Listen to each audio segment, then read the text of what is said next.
Yes, ready, start. I am sure the government which has followed a particular course of action which has been the consistent national stand as far as India is concerned is conscious as far as the interest of India's agriculture is concerned and India's industry is concerned. The agricultural negotiations have not proceeded significantly in the past 5 years. Now, there is a considerable amount of pressure on us to yield.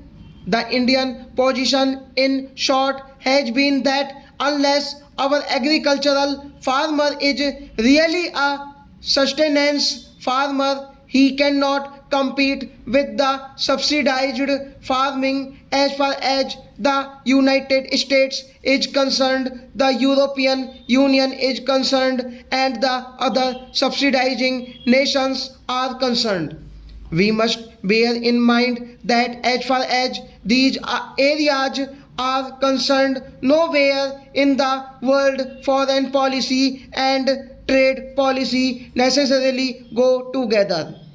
Europe and United States are occasionally raised against each other as far as trade policy is concerned, though they may have the best of political and diplomatic relations with each other.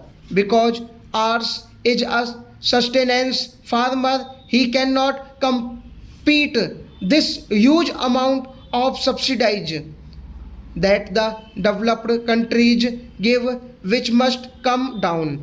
The government of India in the last 5 years has pursued this stand and pursued it vigorously.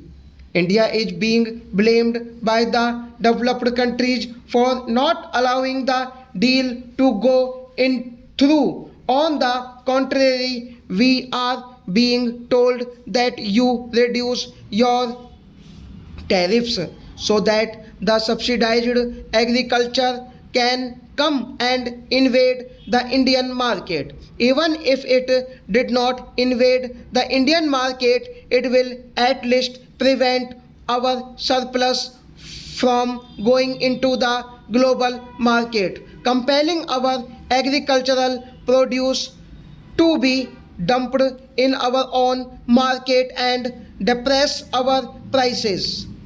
So those subsidies really are a death knell as far as the Indian farmer is concerned. Without any significant reduction in those subsidies by just concealing them into the environmental category in the green box. Today, there is an effort to get us to fall in line and sign that deal.